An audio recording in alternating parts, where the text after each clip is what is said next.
lluvia sencilla, fue una fuerte lluvia, como decimos, un chaparrón, como acostumbramos a decir en Managua. Eso ocurrió como a eso de las 3:30 de la mañana, 3 de la mañana, las 2 de la mañana. ¡Wow! Comenzó a las 2. Pues yo me desperté a las 3. pero fue una lluvia muy fuerte, con mucha electricidad. Se oía muy fuerte la lluvia de electricidad, que fue la primera, creo yo. Pero también la lluvia fue fuerte. Pero una observación que no sé si ustedes comparten conmigo es que no había mucho viento. Había poco viento, como distinto como antenoche, que sí hubo mucho viento. Pero bueno, esa es la situación de Managua.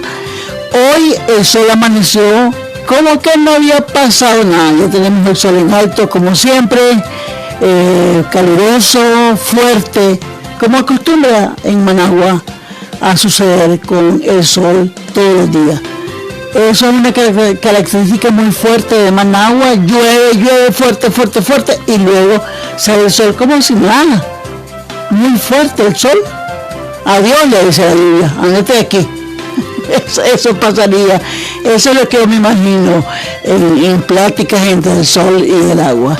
Buenos días, amigos y amigas de Facebook Live. Acá estamos este viernes 20 de septiembre en nuestra edición 162. No, estoy equivocándome. 126 de Onda Local en esta tercera temporada. Buenos días, bienvenidos amigas y amigos. Aquí estamos como todos los viernes.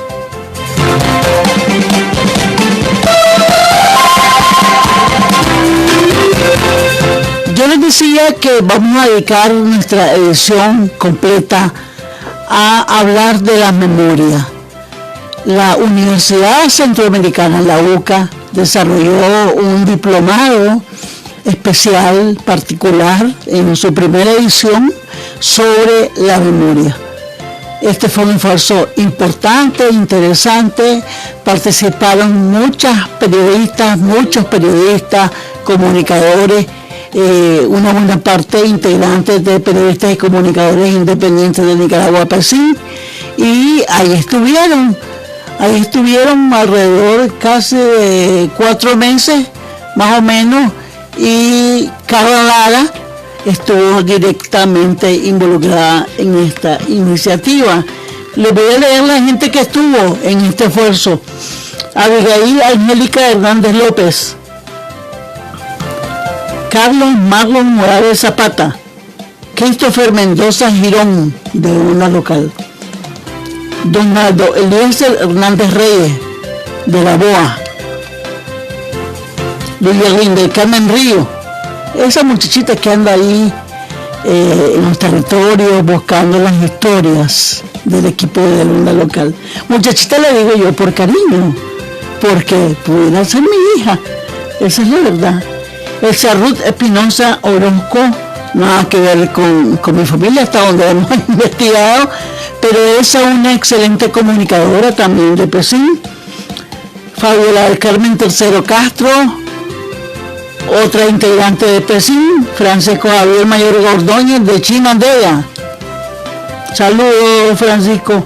Hans Lorenz Ramírez Vargas, a quien estamos esperando en este momento acá en Radio Universidad. Houston Arlington Castillo Vado, de La Boa también. Katia Milady Reyes Ortiz, de Chinandega. Mara Cecilia Martínez Cruz, la Mara que tenemos años de conocer. También está Manuel Paul Gómez Monje. Hola Paul, buenos días, bienvenido a Onda Local. María Ruth Silva Romero, saludos hasta Panamá. María Javier Gutiérrez Lacayo, Marlene Lorena de Solís, Noikin Yusbet Moreno Suárez, Reina María Vallecillo Tapia, colaboradora de Onda Local. Roger Humberto Solórzano Canales, hola Roger. Rosa Carolina Brantón Martínez, la Carola que conocemos hace muchos años.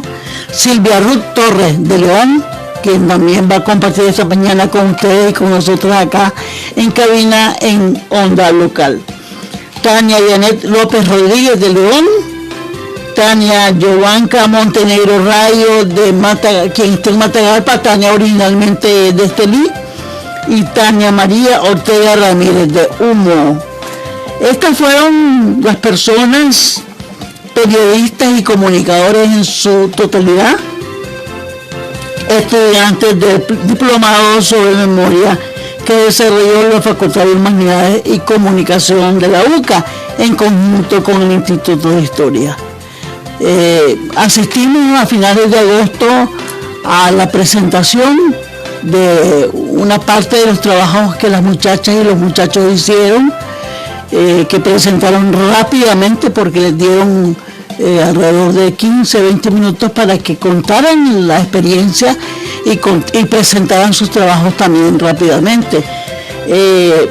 Por supuesto que estuvo Carla Lara Laguna, quien es la directora de Ciencias de la Comunicación aquí en la UCA, y Verónica Castillo Vargas, quien fue la coordinadora académica de este diplomado.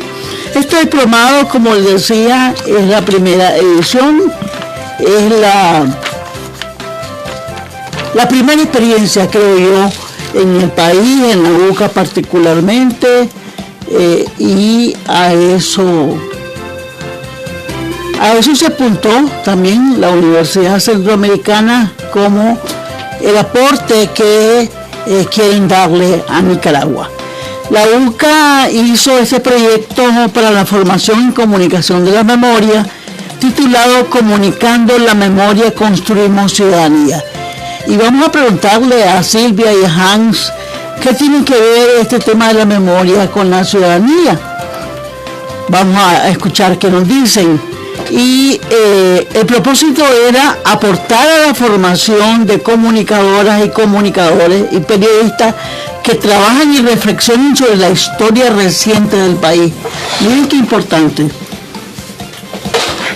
Y de la región centroamericana, haciendo énfasis en temas fundamentales de la memoria y la ciudadanía en sociedades marcadas por la guerra, como el caso de Nicaragua, la represión política, la exclusión, los fenómenos naturales y en procesos de búsqueda de nuevas identidades políticas y culturales, más democráticas, participativas y representativas. Óigase bien, en el tratamiento y análisis de los procesos de memoria y en la comunicación y difusión de los mismos. Eso es lo que nos plantea teóricamente, o nos planteó el diplomado que se hizo aquí en la UCA sobre memoria, comunicando la memoria, construimos ciudadanía. Nos dijeron, vamos a escuchar esta mañana a Silvia y a Hans para ver cómo anduvieron, si ese propósito de aportar a la formación de ellas y ellos se logró, y si los trabajos finales tienen que ver con la historia reciente del país y si se hizo énfasis en los temas fundamentales de la memoria y la ciudadanía. Son temas que esta mañana vamos a conversar con Silvia Ruth Torres, vieja colega, digo vieja porque ya nos conocemos hace como 40, más de 40 años, como 50, con Silvia. Y Hans, que es nuevo, digo reciente en la profesión, diría yo, y reciente porque es un chavalo llegado hace poco, pero con muy buen suceso a la profesión. Buenos días, amigas y amigos, y ya tengo aquí a Silvia Ruth Torres. Buenos días y bienvenida a Onda Local. Buenos días, oyentes de Onda Local. Buenos días, Patricia, un gusto verte. En realidad nos conocimos en la universidad cuando andábamos en el movimiento estudiantil, luchando contra la dictadura somocista. Así mismo. Y ahora luchando contra la dictadura orteguista. Parece que bueno, pero no la vida es de lucha. No nos vamos a morir en otra dictadura, eso te lo aseguro. Eso sí, eso sí. Silvia, contanos tu motivación para participar en este diplomado que ofreció la UCA acá en Managua. Yo sé que te tocó viajar de León para poder estar en los encuentros, pero vimos parte de tu trabajo y me pareció extraordinario.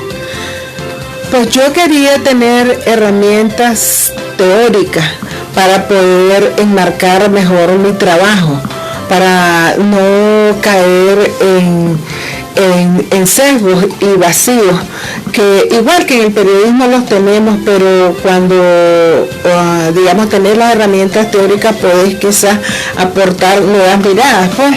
Entonces, en ese sentido, el asunto fue de conseguir mejores herramientas. Y de paso, fíjate que pude conocer, bueno, era la mayor de todo el grupo, casi me dicen abuela. Qué bueno, y había chavales. Ahí estaba la Margarita Montenegro también. Sí, pero el chaval de 22 años. Pues, démosle la bienvenida a Hans. ¿Qué tal? Hans Lorenz, así es, ¿verdad? Efectivamente. Tiene un nombre todo exótico. Sí, alemán con inglés y de todo ahí. Hans Noen, ya lo había dicho rápidamente, que incurre en este ejercicio periodístico y que busca cómo compartir esas otras miradas que nos estaba relatando Silvia. Entonces digo que sí, pues a mí me sirvió bastante, pero además fue un incentivo desde que empezó a abrir. Bueno, yo tenía un proyecto que todavía estoy trabajando en un proyecto que se llama Mariposa Aliada y que realmente busca como, digamos, rescatar lo que fue la rebeldía de un grupo de mujeres que yo conocí personalmente, de la manera como oblicua o directamente enfrentaron el poder. Y entonces estaba trabajando en eso cuando empezó la insurrección de abril y me metí a lo que nos toca a los periodistas, pues a observar, a ver, a recoger, a registrar.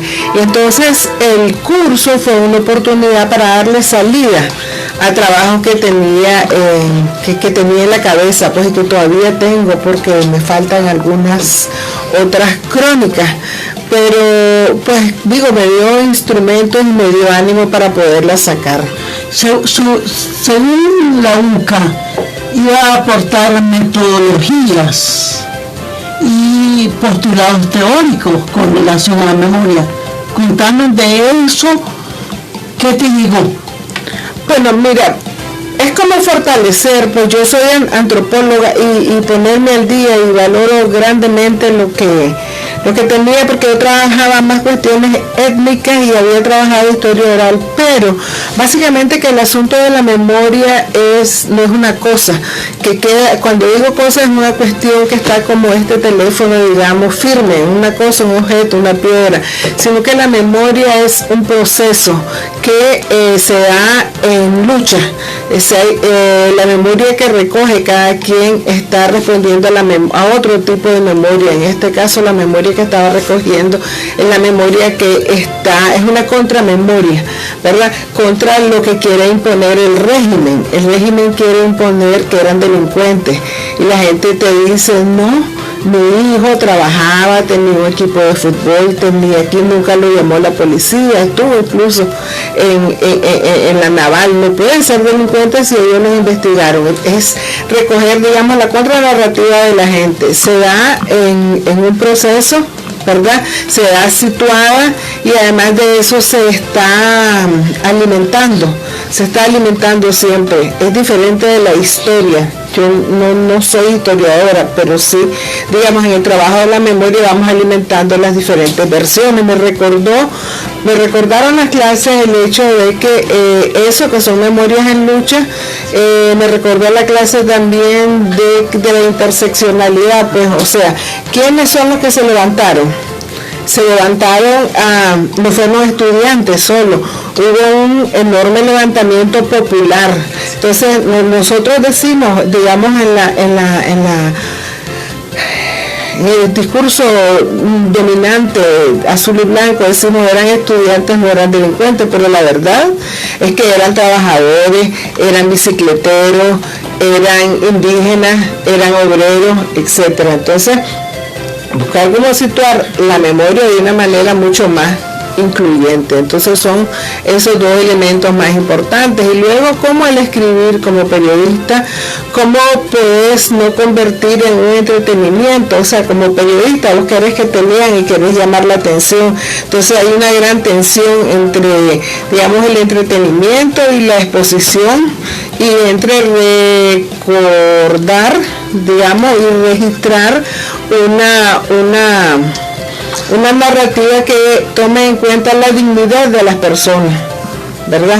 Y por que tome en cuenta la dignidad de las personas, pues no poner asuntos, digamos, grotescos, pues, que pasaron, pero no tenés por qué para registrar el asunto, crear conciencia, revictimizar a la gente.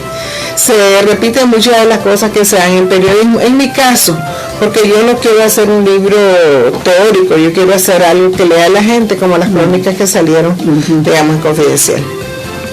Gracias, Silvia. Quiero recordarles que Silvia, además de periodista en Nicaragua, es colaboradora de Confidencial y corresponsal del Servicio de Noticias de la Mujer Semana. Así es, sí. Eso yo tengo como 40 años de estar escribiendo. Y entonces, como todos los medios, pasa por crisis, pero me he mantenido escribiendo gratis, porque la verdad que es una iniciativa de las mujeres. Algunas de esas ya tienen 80 años, una iniciativa que no queremos dejar caer, pero yo particularmente no quiero dejar caer aquí en Nicaragua, y estuve reportando la crisis todas las semanas, pues. Gracias, Silvia. Voy con vos. Ok. Hans es colaborador de Nicaragua Investiga y creo que algunos otros medios, ¿no? Sí, así es. Actualmente estoy como freelance y colaborando en todos los medios, pues que generalmente están en el exilio de alguna empresa extranjera. Hans, tu edad. Tengo 21 años, recién cumplido. Esto es como mis nietos. Sí, cuando llevamos el curso tenía 20, pero recién cumplido los 21.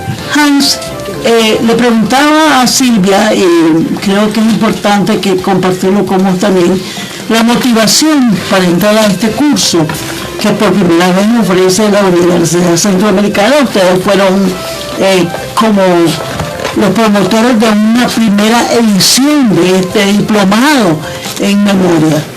Quizás un tema nuevo en Nicaragua, aunque yo quiero recordar que mucha gente te dice, es que no hacemos lectura de lo que pasó, no escuchamos lo que pasó, no hacemos memoria de lo que aquí ha pasado. Mucha gente te lo dice, sobre todo probablemente la gente ya mayor. Te dice, esto que está pasando ya pasó, ya se vivió en la dictadura somocista.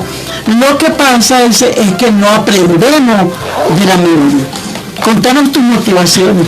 Bueno, la principal motivación, a ver, cuando anuncian el diplomado, era diplomado en memoria y comunicación. Uno aquí en Nicaragua no sabe lo que es memoria, y creo que muchos de nosotros llegamos a ese diplomado preguntándonos qué es memoria, cuál es la diferencia entre memoria e historia, y eso lo abordamos desde la primera sesión.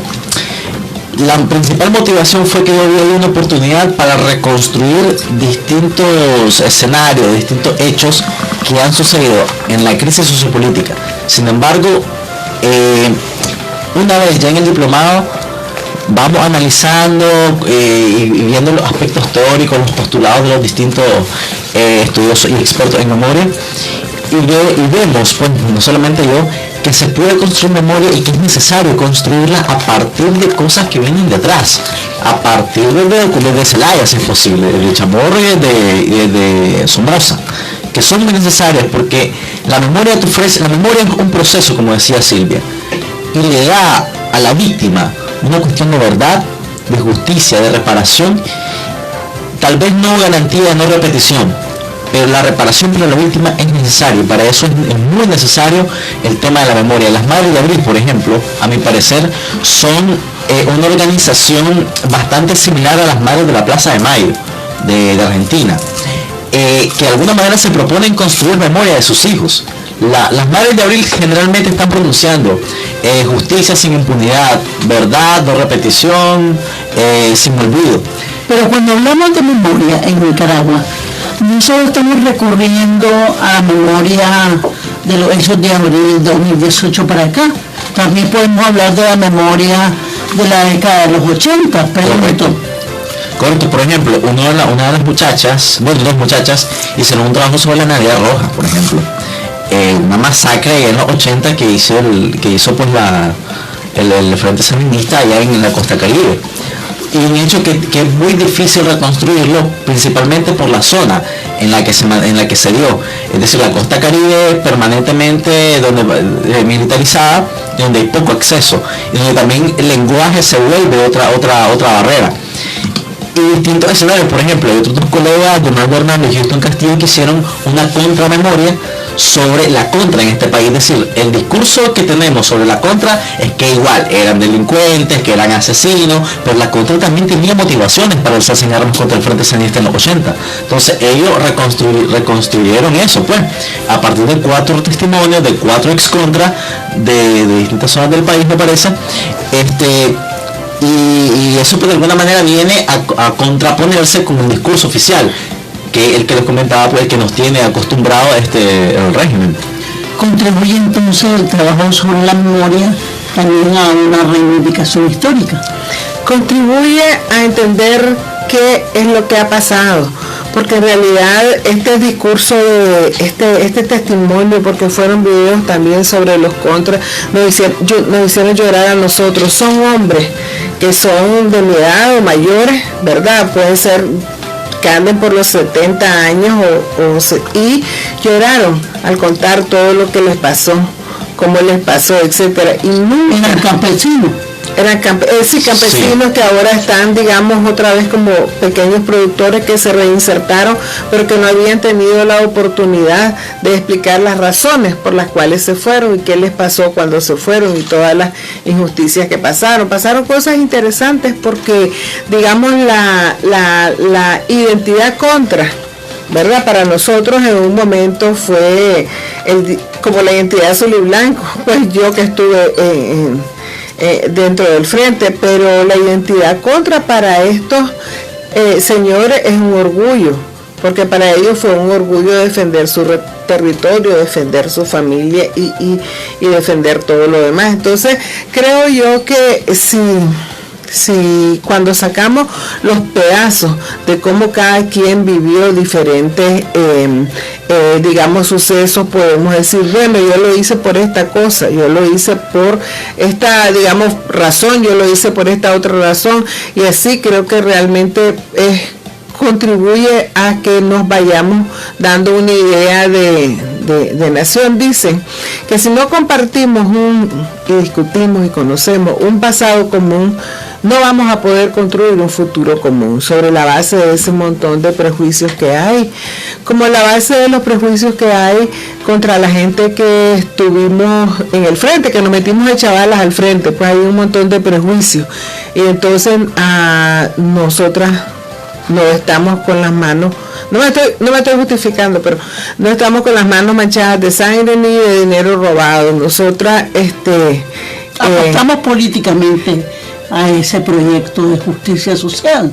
Y claro, y como nos entregamos, y como dice la Dora María Telles, o sea, cuando vimos, cuando vimos que había cosas que estaban malas, como estabas acostumbrada a luchar en contra de las injusticias, seguiste luchando en contra de las injusticias de la gente que fue tu frente. En Barricada, yo era la secretaria política del frente, y mi discurso al otro día, yo no sé de dónde me salió, fue decir, bueno, nosotros cuando entramos al Frente Sandinista teníamos una causa justa y un pueblo con el cual luchar. Se perdió el gobierno, pero nosotros seguimos teniendo estas dos cosas que fueron las que realmente nos llevaron a meternos. Y entonces aquí seguimos. Claro, eso culminó a que nos corrieran, Daniel Ortega nos corrió al 95% de la redacción y nos acusó de agentes y de lo que fuera, pero en realidad el asunto era ese, pues. Ahora no hay una homogenización, no hay poco conocimiento de la historia y hay pocas, digamos, testimonios individuales que permitan conocernos. En seminario fue interesante porque como la Margarita y yo éramos casi como archivos. O sea, cara, no es que fue así. Pues por la memoria los muchachos no tienen por qué saber tanta cosa, especialmente cuando a nivel de los medios nacionales se ha dado otra versión de la historia, pues. En términos metodológicos, Hans, ¿cómo incorporar lo que aprendiste en este diplomado a tu trabajo como periodista? Es interesante porque en el ajetreo diario, en el cual pues yo laboro, hay una parte esencial para construir memoria, que es documentar. Documentar lo que está pasando ahorita, hoy es viernes 20 de septiembre. Así. Porque el sábado 20 de septiembre del próximo año te va a servir para algo. Para algo. Ese algo es construir memoria precisamente. Es decir, en el labor diario, el tema principal es documentar. Y segundo, darle seguimiento al tema que se está tratando en ese momento. Ahorita, lo que más llama la atención, por supuesto, que es la crisis sociopolítica. Sin embargo, le comentaba antes, hay aspectos que son necesarios reconstruir. Porque este país no ha tenido un verdadero proceso ni de reconciliación, ni de memoria, ni de unidad nacional como tal.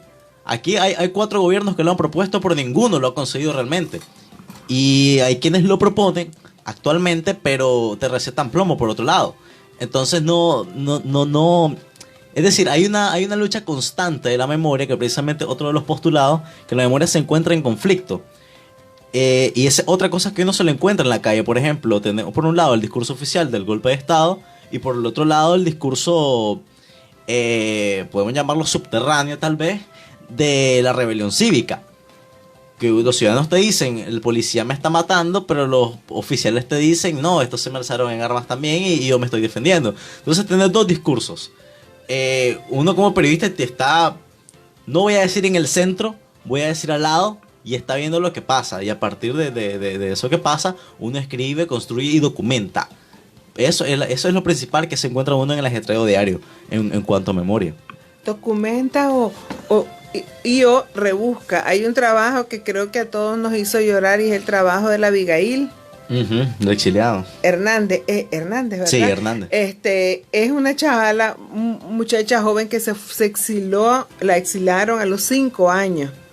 Y entonces... No, ahorita en el marco de la crisis. No, el Frente la exiló, se fueron porque eran perseguidos por el Frente en los 80. Y es a los 5 años y la chavala todavía se acuerda de los detalles, de los juguetes, de los adioses, de lo que no le dijeron, de no conocer a dónde iba, pues, y de perder toda una vida y un montón de amistades. Y vos podés pensar, una niña de 5 años, como que no pensara, y cómo marcó en la vida de esa niña toda la vida lo de exilados, pues.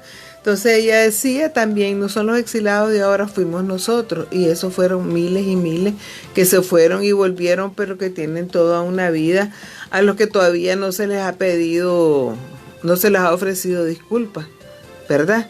Y ahora se obligaron al exilio a un montón de chavalos, y tantas vidas y familias quedaron destrozadas. ¿Y qué pasó con los niños? ¿Qué pasó con los grandes? Entonces, es todo esto. ¿Por qué es importante sacarlo? Porque realmente cuando oís la historia que leyó la Abigail, la lees o yo la leo y vuelvo a llorar, ¿verdad? Es pensar, ¿por qué teníamos como sociedad que hacerle eso a estos niños? Y si todo el mundo piensa esas cosas, se va más allá del ejército contra que era malo, o del ejército contra que era valiente, y que en realidad casi se toma Managua. La contra estuvo cerca de Jinotega, estuvo cerca de los grandes centros, y por un poquito se lo toma. O sea, o el discurso glorioso o el discurso de condena. Pero dentro de esos grandes discursos hegemónicos está la gente, está la vida, está la historia, está lo que pasó, pues. Entonces realmente creo que es una beta bien grande, pues, y muy, muy necesaria. Nos dice Quetzalí Celedón, saludos a todo el equipo de Onda Local. Nora Castillo nos manda un corazoncito. Arlene Drumbeler dice, los invitados, gran orgullo de nuestra Nicaragua. Gracias. De Silvia y de Hans. Dios les bendiga y proteja. Viva Nicaragua libre. Viva. Y Cristian Álvarez en Anaún, oí lo que dice Cristian, está saturado el audio. Ya, suponemos que ya se mejoró, dice Anaún. Ya. Bueno, Cristian, decinos si te llega ya bien la señal clarita. suponemos que la está retransmitiendo. Buenos días y gracias. Silvia, vamos a compartir parte de lo que vos expusiste en el acto final del diplomado, que lo grabamos, y yo quisiera compartirlo con la audiencia de Onda Local, pero además no solo es Radio Universidad, también Onda Local se puede escuchar en este mismo momento en Puerto Cabezas, Radio Juvenil, en Bluefield, La Costeñísima, Radio Voz en Matagalpa, y mañana veremos si puede hacerlo Radio Camoapa, en Camoapa, está asediada, ¿no? que está siendo asediada por distinta gente. Un saludo, Juan Carlos, hasta allá a Camoapa. Veremos si es posible que llegue la Onda Local mañana a las 6 de la mañana. Escuchemos este trabajo de Silvia Torres. Me despido de mi madre, dándole un abrazo. La gente me decía que mi vida era un fracaso. Defendí mi patria, apunté morterazo. La azul y blanco levantaba con un brazo. Orgulloso estoy por todo lo que hice, aunque en el camino me dejaron cicatrices. Mi madre que luchaba para darme una vida donde estuviera en una estadía.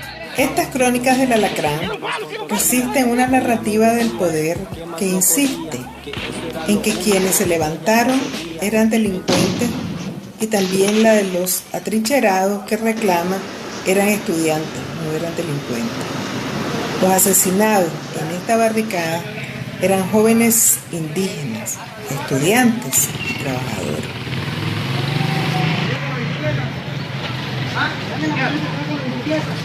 El trabajo que aquí presento lo integran 3 crónicas: La Reverencia, Las Cruces del Alacrán y El equipo se quedó sin capitán.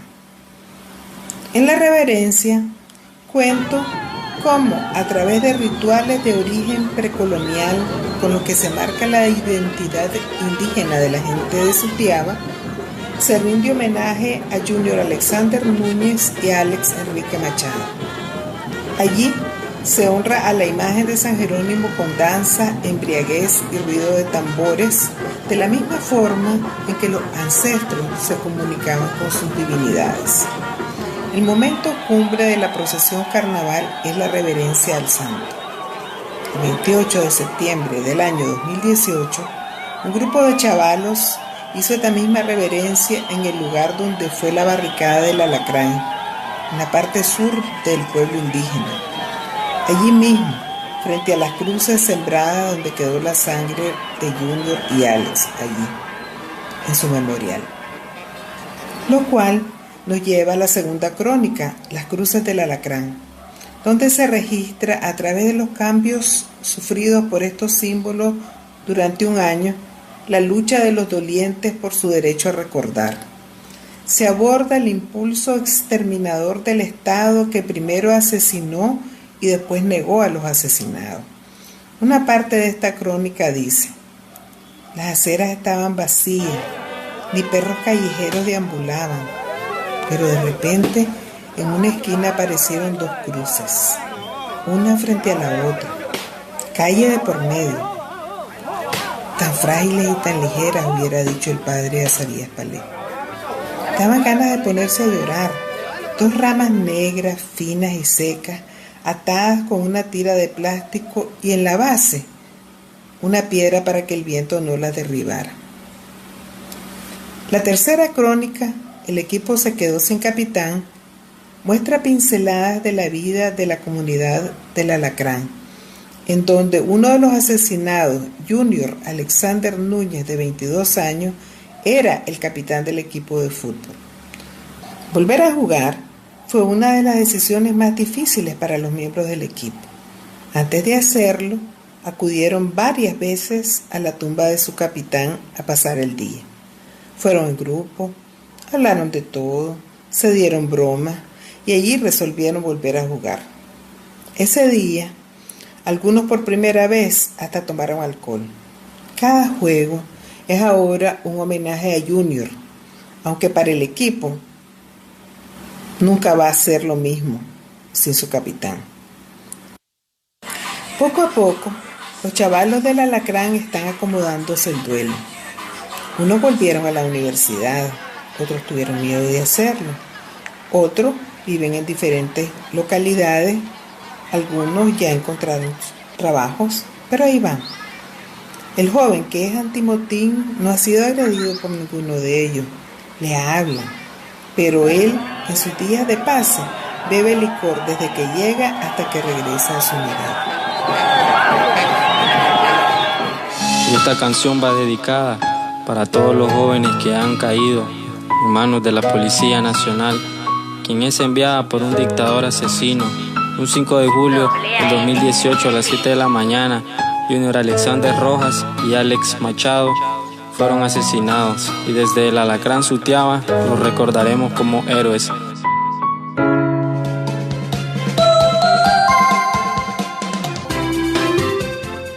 Gracias, Silvia, por este hermoso trabajo. No, gracias. Yo la verdad es que los chavalos merecen más. Son chavalos que no son muertos famosos, ¿verdad? Están en la periferia, es un pueblo, una parte empobrecida de Sutiaba, son indígenas y se entregaron de corazón. Toda la comunidad se entregó de corazón en las barricadas para defenderse de las camionetas asesinas. El Alacrán es en León. El Alacrán es en León, está de la iglesia de San Pedro 3 cuadras hacia el sur por la Curtiembre. Entonces ha sido un barrio bien pobre porque la gente tuvo que ir a vivir con esos olores nauseabundos de la Curtiembre porque no tenía dónde meterse, pero con los años han venido mejorando las casas, pues se han adoquinado y todo lo demás. Y entonces ellos se reivindican como gente decente y son gente decente, los he conocido decentes, ¿verdad? Entonces yo con la otra crónica es que yo pasaba por ahí, la crónica de las cruces, el 7 de julio y la masacre fue el 5. Y miramos esa crucita de 2 ramas amarrada con plástico y realmente nos impactó saber cómo estaban esos chavalos, pobrecitos, pues, o sea, como me dijo mi amiga, pobrecitos esos muertos. Y fuimos a buscar flores y bueno, entonces después empecé a platicar con los chavalos y con las madres de cómo había sido. Y esa cruz que hicieron los chavalos después la hicieron porque este no fue un trabajo que fui a cubrir, sino que los he estado visitando. Porque yo he estudiado Sutiaba desde mis estudios de antropología. Entonces, y ya tengo vicio, pues ya tengo amiga y amigos. Entonces fui viendo cómo los chavalos. Yo decía, pero esta cruz de palo no puede ser, aunque sea, vamos a ver nosotros si hacemos una crucita de cemento. Y cuando vamos, los chavalos habían hecho, mediante el asedio, que era día y noche, habían hecho unas cruces azul y blanco, hermosas. Yo creo que eran de PVC, pero grandes. Y la gente las enfloraba todos los días y les ponían veladoras todos los días. Y bueno, es un sitio de memorial y de recuerdo. Y cuando pasaban después las manifestaciones oficialistas, se ponían allí y amenazaban con destruirlo. Y los chavalos, y era un gran conflicto para la mamá porque los chavalos se salían a defender las cruces, pues. Y entonces hubo uno que todavía no lo he sacado, ¿verdad? Bueno, las mamás eran agarrar a los chavalos a meterlos porque tenían miedo que los mataran a otros. Y un chavalo, se conocen, en el barrio todo el mundo, o sea, en todos los barrios todo el mundo sabe quién reprimió, quién se levantó, todo se sabe, todo está allí y nada va a quedar en el olvido. Entonces se salió el chavalo y le dice, mira, andas un cuchillo, quítate ese cuchillo, quítense. Que me pruebe ahorita si es hombre. Y claro, las mamás pegando gritos detrás porque no querían otro muerto. Pues, a ver, aquí estoy, venite, sin camisa. Que vos sabés, se quita la camisa y aquí estoy, la manifestación para vos conmigo. No se atrevió, pero los chavalos se pusieron la vida por cuidar esos símbolos. Hasta que finalmente la gente lo seguía enflorando y todo. Enflorar a los muertos es una palabra bien bonita, ¿no? A mí me da como dulzura. Entonces viene para la misa de los chavalos, cuando se dieron cuenta que había misa y habían atacado la misa de Sándor, Dolmus, el chavalito monaguillo. Entonces llegaron y amenazaron al padre y cerraron completamente. Su tía estaba totalmente invadido, y para que no hicieran la misa. No hicieron la misa un día, la programaron para otro día en secreto. Ellas, a nadie le dijeron, pero iban a hacerlo y no la pudieron hacer tampoco. Hombre, como que la tercera es la vencida, y con todo y el guarderío ahí se metieron a la misa, ¿eh? Y había más de 100 personas en un barrio chiquitito. Desafiaron a los antimotines. Ya tanto te hacen que realmente ya pues si vamos a misa. Entonces iban todas ellas en como la fila cuando vas a comulgar, y ya se metieron, hicieron la misa. Y entonces en la noche los cobardes llegaron con un montón de patrullas de antimotines. En la noche amanecieron las cruces y el cielo y las casas todas llenas de globos azul y blanco y enflorados y todos los demás, y llegaron como locos pateando puertas, revisándole a la gente los celulares. Hubo 2 presos y golpeados, y agarraron las cruces, las desbarataron y dejaron un adoquín rojo y negro. O sea, que vos lo presentaste ahí en una foto. Sí, que es una foto de Radio Darío, ¿verdad? Entonces, pero ¿cómo vas a creer que una bandera por la cual estábamos dispuestas a morir nosotras de chavalas, y cuántas veces no las levantamos y cuántas veces no las anduvimos escondidas? A mí me tocó fabricar banderas, o sea, yo que soy malísima para los oficios, me tocó, digamos, fabricar banderas, y una vez se me cayeron en la calle y la gente me ayudó a recogerlas, porque era porque las agarrabas, les tirabas una piedra y las ponías en los alambrados. Como esa bandera por la cual nos pudieron matar se convirtió en un símbolo, perdió todo lo que tenía de honor y todo lo demás, y se convirtió en un símbolo odiado, porque cualquiera escupe pues sobre ese adoquín. Creo que ya lo quitaron, ya lo escondieron. Algún día lo van a poner azul y blanco. Vamos a ir a un cambio, ya volvemos para oír la historia de Hans ahora. Cuando al fin tengo un empleo, es precario y está lejos, gano la mitad del sueldo que gana mi compañero. Un país con desigualdad lo tenemos que cambiar. Nos merecemos un país donde no seamos tratadas como mano de obra barata y sobreexplotadas, donde tengamos salarios dignos. Nos merecemos un país donde los empresarios respeten nuestro derecho a un empleo digno. Movimiento de Mujeres, María Elena Cuadra. Un minuto por Nicaragua. Mensajes para la vida, para hacer un cambio, para sanar. Democracia. Democracia. Democracia. Todas y todos en algún momento hemos escuchado esta palabra. Todos la dicen y nos hablan de lo importante que es para un país. Pero, ¿qué es la democracia? ¿Ya pensaste en lo que significa en tu vida y en tu casa? Veamos la democracia en su aplicación más cercana, en el día a día o en lo cotidiano, cuando respetamos las ideas de los demás, cuando incluimos a todos en las decisiones colectivas, cuando los hombres respetan las decisiones de las mujeres y evitan la violencia. La democracia inicia en nuestra casa, haciendo que todas y todos participemos de las decisiones, escuchándonos y respetándonos en nuestra forma de pensar. Eso es hacer democracia. Empecemos en nuestra casa para cambiar nuestra comunidad y nuestro país. Un minuto por Nicaragua. Mensajes para la vida, para hacer un cambio, para sanar.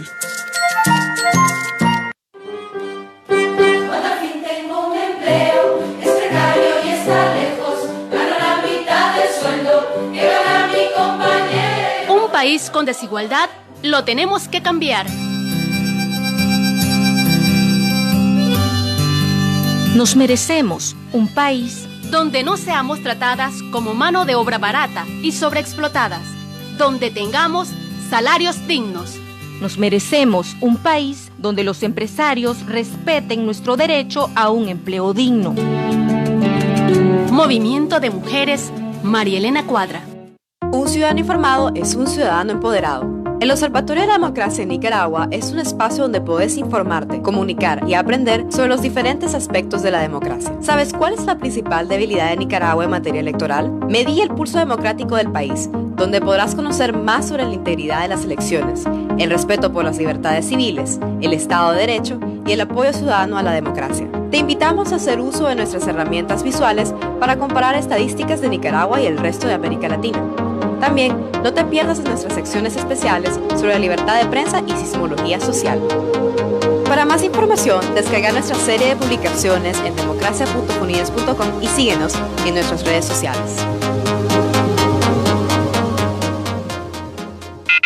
Yo marco el 2278-4743, 2278-6747.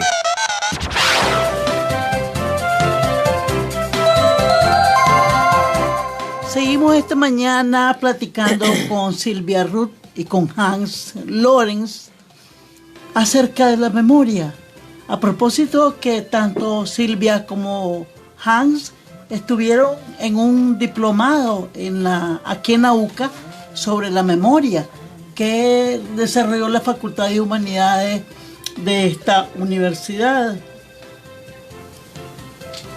Nos mandan saludos.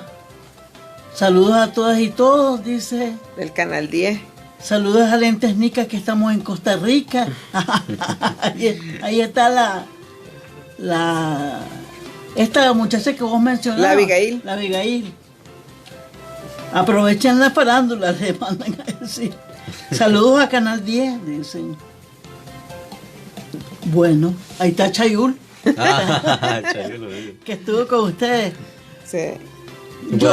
Antes de entrar a escuchar la pieza o los comentarios de Hans sobre lo que presentó como trabajo final, Silvia, hablemos de los sentimientos.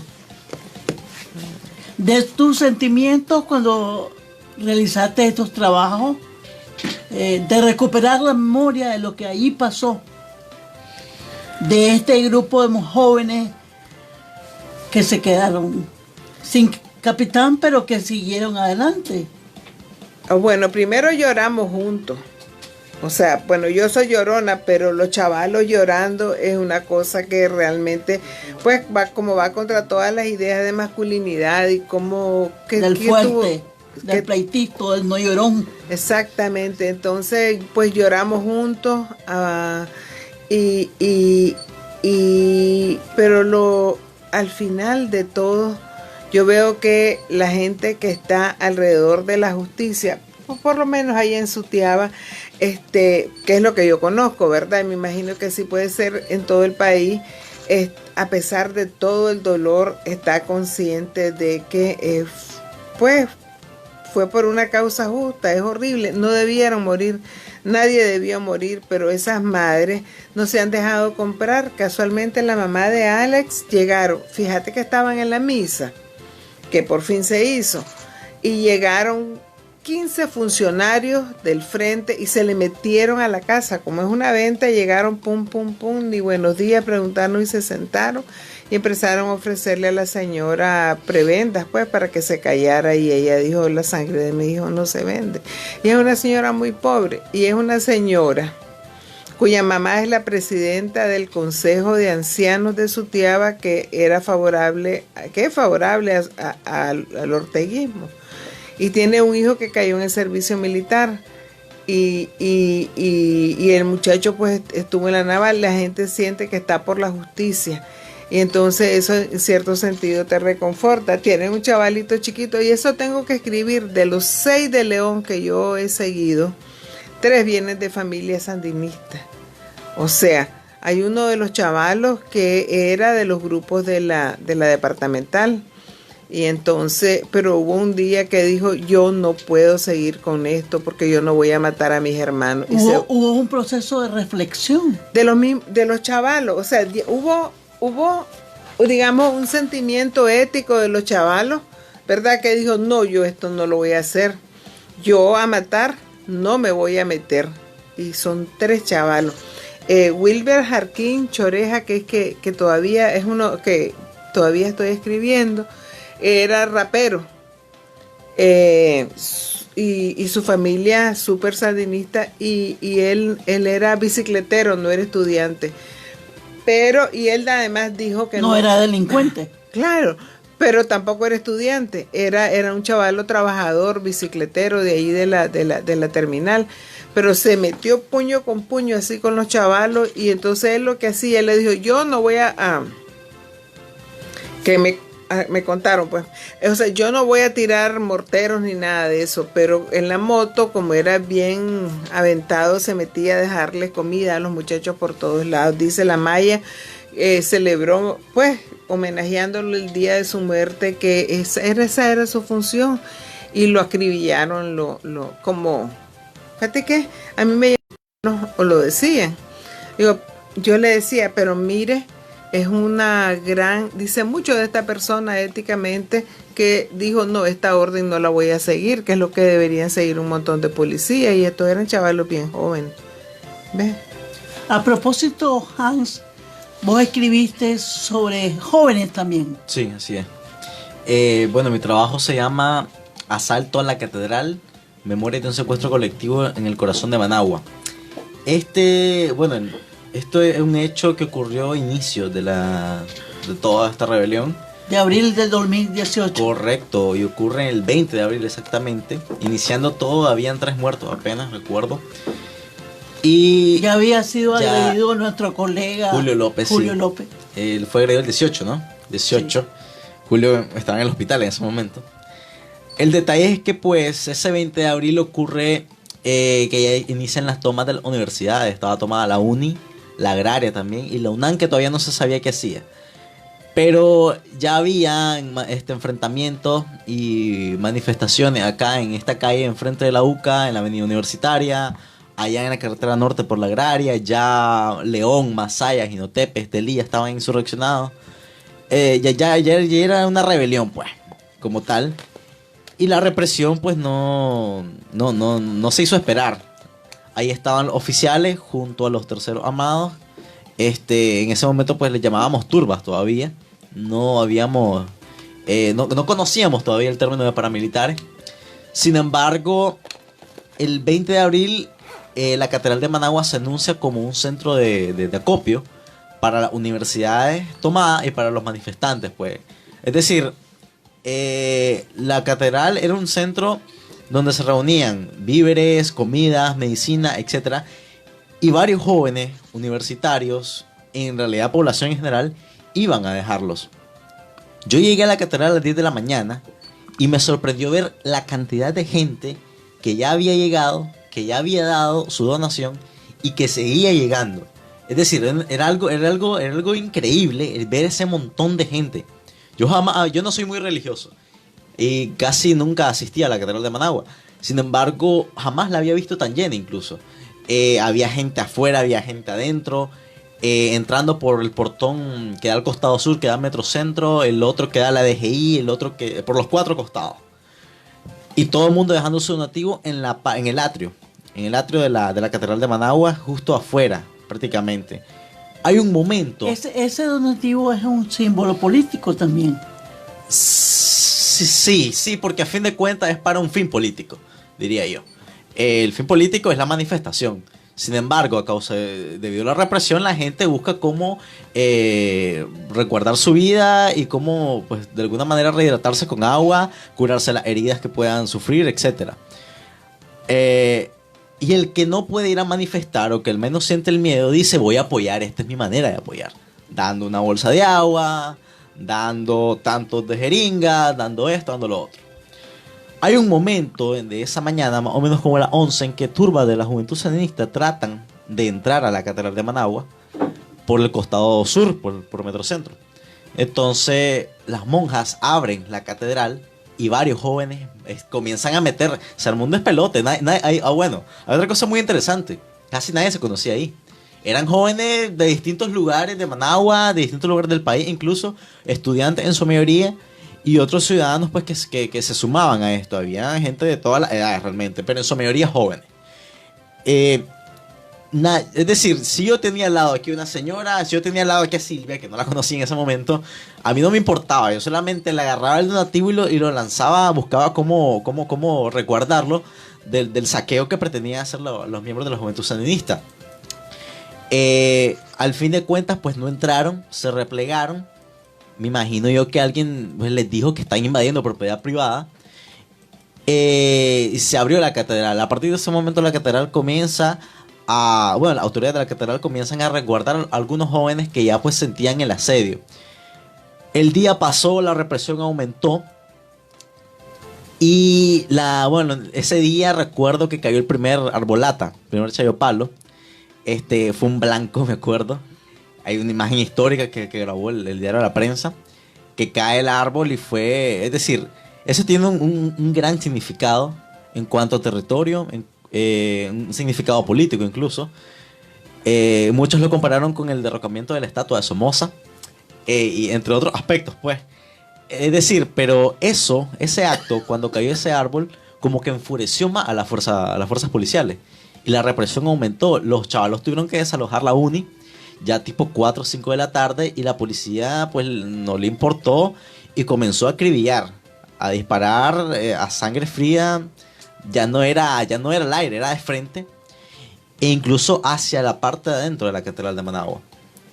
A la Catedral de Managua le cortan la energía eléctrica como a las 2 de la tarde. Muchos ya no tenían cómo comunicarse con sus familias, con algún familiar, con algún amigo, al menos decir estoy bien. Recuerdo que también en las redes sociales habían varios chavalos y gente publicando imágenes de desaparecidos. No se sabe nada de él. Lo último que supimos fue esto. Varios jóvenes incluso. La cuestión es que los chavalos se refugian en la catedral. La policía pues cerca todo el perímetro de la catedral. Hay un momento que, bueno, yo me río pues, pero en realidad pues tiene mucho significado, que es que los que se dedican al robo, al hurto, y habitantes del barrio de los Rojos de Dimitrov, comienzan a enfrentarse con la policía. Y les comienzan a decir, dejen en paz a los chavalos. Sí, los vagos, pues por llamarlos de alguna manera, comienzan a enfrentarse con la policía, que está ahí en esa parte, en la zona de la DGI asediando, y la policía pues tuvo que replegarse incluso hacia el lado del estadio y hacia el lado del Faustino Ruiz, el complejo policial. Detrás de la policía, que es este barrio que vos mencionas. Correcto. Detrás de la policía, que es uno de los barrios más peligrosos de Managua. Pasa eso, es un enfrentamiento pequeño, pues que duró tal vez como 1 hora. Me di cuenta yo después. Pero enfrentamiento de armas con piedras. No, piedras. Pero incluso así, incluso con la policía manteniendo las armas, no pudieron contener a los ciudadanos, porque se mantenían con piedras defendiéndose y tratando de replegarlo. Dejen en paz a los chavalos. Ese era el grito que mantenían ellos. Dejen en paz a los chavalos. El detalle es que pues eso en un sitio. En el otro sitio, que desde Plaza de la Victoria, había salido una pequeña marcha para tratar de ir a ayudar a los jóvenes que se mantenían en la Catedral de Managua. Sin embargo, un cordón policial lo cercó ahí por el Hotel Princess, casi llegando a Metrocentro. Lo cercó por ahí, e igual la represión. Ya eso estamos hablando de las 5 de la tarde. Ya Masaya estaba en Alboroto, otro, en León otro, y así pues. Matagalpa igual. Solo en Managua ese día hubieron 20 muertos, y la mayoría ahí en la Catedral de Managua. Ese día ese día fue uno de los más sangrientos, porque parte del trabajo que yo hice fue llevar, no un registro, sino verificar cuántos muertos hubo día a día. Y una de las conclusiones que yo llegué es que ese 20 de abril fue uno de los días en que la cifra de muertos se disparó. Fueron casi 20 solo en Managua, y hubieron otros 2 o 3 en distintas zonas del país. El detalle es que los jóvenes quedan encerrados en la Catedral de Managua. Eran más de mil y pico de jóvenes ahí. Calculando así a la vista, pues no había un número exacto. Lo que sí es que la mayoría eran jóvenes. Muchos lograron salir, de los cuales luego no se supo. Incluso algunos fueron capturados por terceros armados, incluso por oficiales de la policía, y fueron llevados al Chipote, que en ese momento quedaba ahí nomás ahí por Tizcapa. Recuerdo también que habían varios que enviaban su ubicación a sus amigos, familiares, cercanos. Enviaban su ubicación por WhatsApp, por su teléfono. Y el que estaba verificando, incluso hay un relato que estaba verificando dónde estaba su amigo y aparece en el Chipote. Ya, entonces se queda el otro hijo. Pero ¿qué era? No era que se lo habían llevado, sino que la ubicación estaba mal, parece. Pero el chavalo fue que se quedó sin carga. No le pasó nada, afortunadamente, pero quedó atrapado en Catedral de Managua. No pudo salir. Se escribieron los nombres. No. Sí, eso pasa después. Ahorita, supongamos son las 7 de la noche, no hay luz, totalmente oscuro. Y llega este muchacho, Lester Alemán, que él también estuvo ahí y estaba con un megáfono, recuerdo. Y comienza él... Lester fue aquel chavalo que se le enfrentó a Ortega. Es correcto, él estaba ahí en Catedral y estaba con un megáfono y estaba pues prácticamente como tratando de calmar al montón de chavalos pues que estaban ahí. A ver, estaban prácticamente esperando la bala, viendo qué suerte tenía cada quien. Y todo el mundo prestando el teléfono al otro para avisarle a su familiar. Préstame tu teléfono, regálame un mensaje, esto, lo otro. Muchos no habían comido. Muchos no. A pesar de que había un montón de víveres, los víveres tenían, es decir, un objetivo que era dárselo a los manifestantes.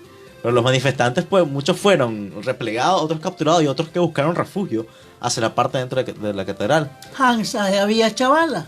Sí, varias. Recuerdo, hay una imagen que yo recuerdo y que la escribí en ese relato. Se escucha un grito de la nada. ¡Médico, médico! Ese era un grito que se escuchaba cada 2 minutos, tal vez. Pero esa en particular eran 2 muchachas cargando a un joven que traía venía primero afectado por gases lacrimógenos, pero traía un chorro de sangre colgando del cuello. Y lo van a dejar a un puesto médico clandestino, pues totalmente, que había ahí en la catedral, sobre una de las bancas. Lo acuestan.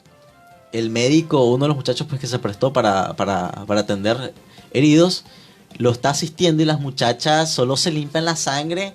Andaban con la bandera, se la cuelga al hombro, se acomoda y van de nuevo.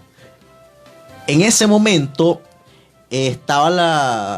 había un pequeño enfrentamiento, una empujadera en la parte frontal, en la puerta frontal, en la principal de la catedral, donde supuestamente habían turbas de la juventud sionista tratando de abrir y los jóvenes tratando de cerrar.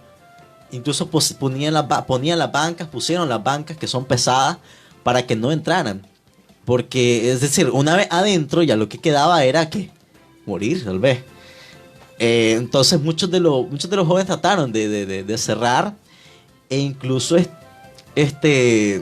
algunos se salieron para tratar de empujar ya cuerpo a cuerpo a los que estaban ahí, pues, tratando de ingresar, exponiendo su vida totalmente.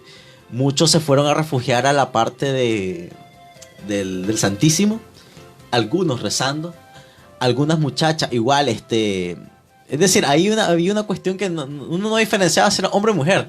Estaba ahí, ayudar. Punto. Está ahí una persona más, tiene 2 brazos, vamos, muerto. Había muchos que estaban cansados, que ya no daban más. Estaban sentados, tirados, pero estaban pendientes. Otros refugiándose ya en la parte de donde entran los sacerdotes. Y había un grupo de sacerdotes ahí y monjas tratando de mediar, tratando de negociar. Pasa el tiempo, vuelvo a las 7 de la noche, donde este joven Lester está con el megáfono tratando de calmar a todo el mundo. Está todo oscuro, solo habían pocas luces a partir de los teléfonos y los flash. Y todo el mundo sentado en las gradas que llevan al altar. Ahí todo el mundo esperando, pues, o lo mejor o lo peor. Hubo una negociación que todavía no está claro cómo fue eso. Yo realmente estoy todavía tratando de investigar ese aspecto. El detalle es que hubo una negociación. La negociación daba opciones. Uno, que era irse. Es decir, llamar a alguien que venía y traerme e irse. Porque la policía se iba a replegar y iba a dejar libre la zona de la DGI para buscar cómo para que no pudiera salir. Y la otra era quedarse. El detalle es que... Amanecer. El detalle es que ninguna daba garantía de nada a los que se quedaban ahí. Primero, si uno decidía quedarse, estaba la opción de que la policía no respetara el acuerdo y entrara y lo acribillara. Si el manifestante decidía irse, estaba la opción de que lo siguieran, de que ficharan el carro y después quién sabe qué hubiese pasado. Es decir, no había garantía de nada, no había garantía de seguridad. Y mucho menos en ese contexto del 20 de abril, donde está iniciando todo, donde hay mucha inseguridad, donde hay mucho repudio hacia la Policía Nacional y donde hay un nivel de desconfianza total con la fuerza pública. Y no solo con la fuerza pública, sino con cualquier ciudadano que te encontraba. Es decir, uno no puede ir en un taxi y hacer un comentario político. Incluso hoy, hacer un comentario político en un taxi, en un sitio público, da bastante temor, sobre todo a la población. En fin, se logra hacer la negociación, varios deciden irse, varios deciden quedarse.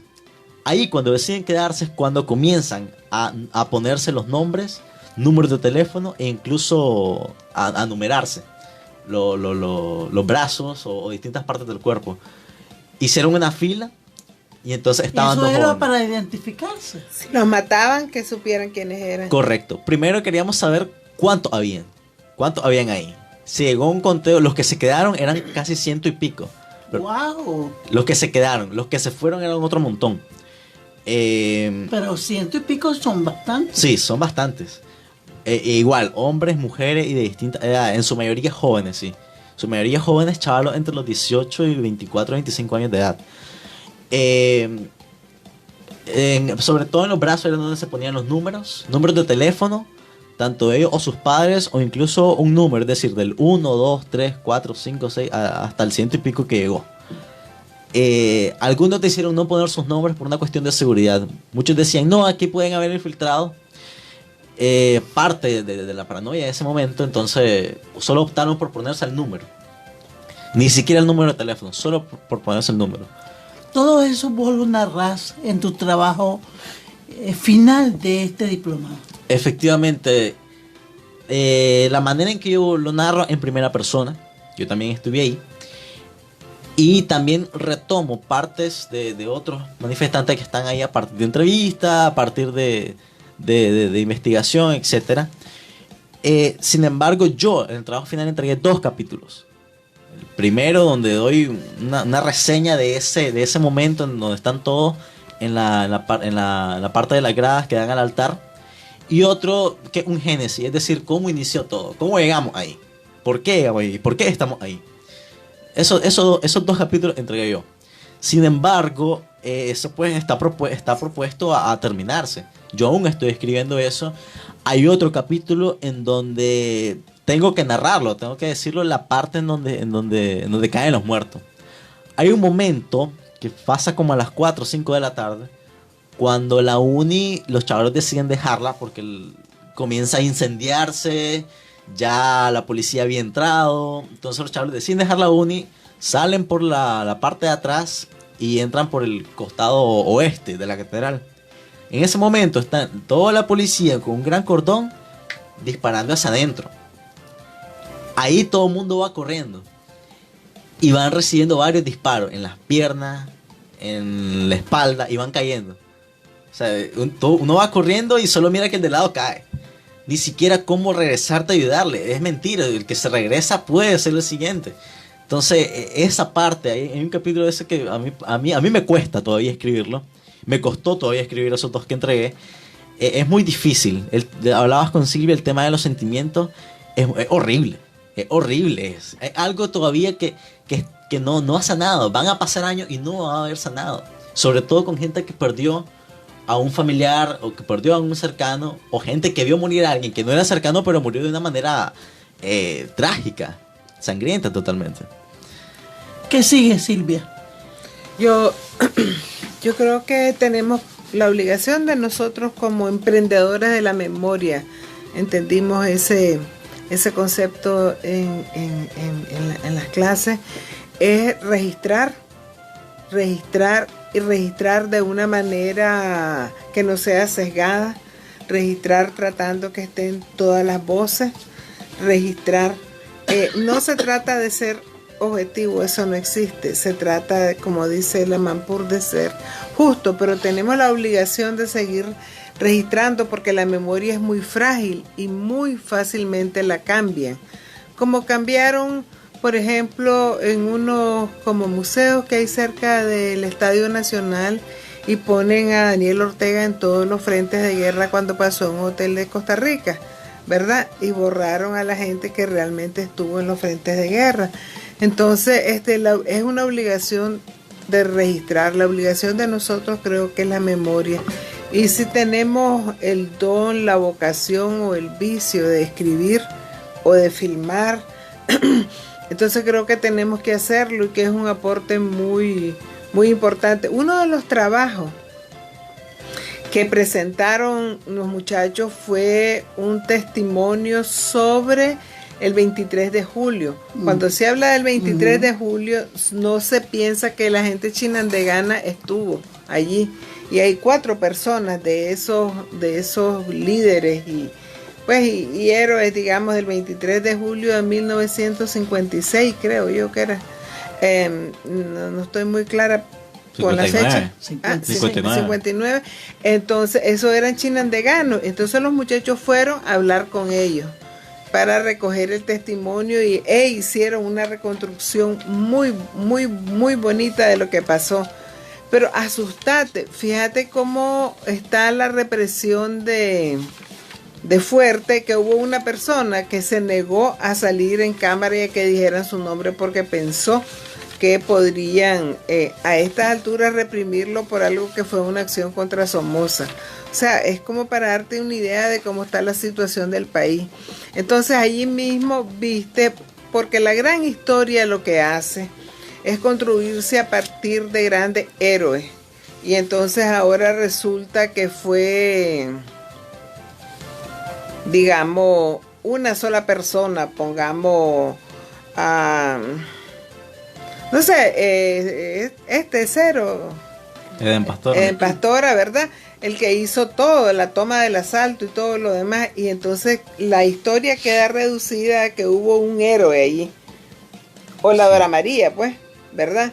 Pero había un grupo. Pero para eso había un Exacto, grupo. Un grupo de 20 y pico chavalos. Sí, pero además de eso había una gran red de gente que los reclutó, una gran gente que los alimentó, una gran gente que los preparó, que los movió, que les dio de comer, gente que eso quedó atrás y no pudo y que solamente ha venido saliendo. Entonces, la gran historia se monta a partir de personajes. Como la gran historia del frente se monta a partir de que Carlos Fonseca era un Avenger, le dicen ahora ustedes. Y en realidad, Chuno Blandón, por ejemplo, ha hecho un buen trabajo de historia en el sentido de mostrar cómo lo que hizo el frente viene montado sobre lo que hicieron otros partidos políticos y otra gente y otros líderes desde antes, porque lo que ha pasado, que ha permitido que se endiose Daniel Ortega y se endiosaran en otro momento Tomás Borges, es que se piensa que ellos hicieron todo solitos. Y la verdad es que nosotras, los chavalos, nosotras también somos productos del tiempo en el que nacimos y de la gente con la que nos relacionamos. Entonces es importante que quede claro toda esta acción colectiva, porque si no quedamos esperando que venga un otro supercomandante, otro Avenger que venga, pero nada más que va a ser azul y blanco, y ahí la vamos a pasear otra vez. Pero yo creo que eso se rompe con comentarios como este que nos dice Ivette Munguía. Yo estuve ahí. Entonces una forma de registrar otras visiones, otros liderazgos, otras participaciones. Nos dice Gloria María López Telles, que vivan los estudiantes héroes de abril, por ellos y por nuestras jóvenes generaciones, adelante. Unidos venceremos, la verdad os hará libre. Y Gloria María agrega, Onda Local, queremos estos escritos en libros, como esas historias sean leídas, la verdad os hará libre. Hay un tema, bueno, yo realmente mi trabajo es escrito, así que será un libro. El detalle es que hay cosas que no se pueden decir todavía. Y eso responde a un aspecto teórico del silencio, que un teórico, pues ahí en el diplomado pues lo aprendimos, y que efectivamente son cosas que no se pueden decir porque no es porque no conviene por una cuestión política, sino porque no le puede garantizar seguridad al que te lo va a decir o al que está implicado en tal hecho. Es decir, hay cosas que no se pueden decir por ahora.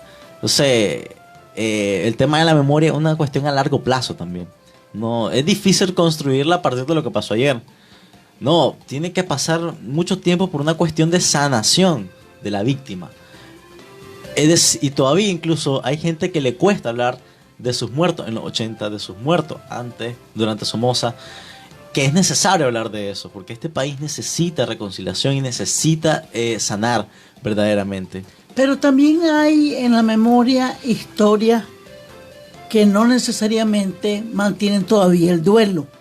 Yo entiendo que se presentó la historia de vida de una joven líder campesina, norteña, que llegó jovencita a tener tierra, a reproducir la tierra, y hoy se convierte en una productora. Entiendo que ese es un trabajo de Tania Montenegro, que está ahora en Matagalpa. Sí, y vota también. Yo creo que en el diplomado se hicieron casi todos los trabajos, todos votaron creencias sobre quiénes son los protagonistas de la lucha y cómo se luchó, ¿verdad? Entonces, esta es una chavala que se viene construyendo, pues es como la que creó el hielo en Macondo, pues viene construyendo cómo volverse un individuo, cómo volverse una mujer autónoma, cómo tener posiciones, cómo enfrentar todo lo que tiene que ver con su identidad sexual, y entonces te muestra un proceso de vida que es importante porque otras muchachas seguramente están pasando por eso y lo van a tomar como ejemplo. Irrumpen el tema de la propiedad de la tierra, por ejemplo. Sí, exactamente. Yo espero que se pueda hacer todas soñamos con que se pueda continuar con este trabajo de memoria en la UCA, con este grupo que es súper dedicado y con buenas plumas y con buenos, trabajo, que se pudiera continuar el diplomado y poder continuar los trabajos que tenemos, porque estos trabajos se han hecho en medio del trabajo cotidiano que tenemos que hacer, ¿verdad? Sí. Tenés que hacer lo que estás haciendo para ganarte la vida y después dedicarte a esto. Los trabajos míos, voy a hacer un comercial, están en Confidencial a partir del 30 de agosto, se llama Crónicas de Sutiaba, ¿verdad?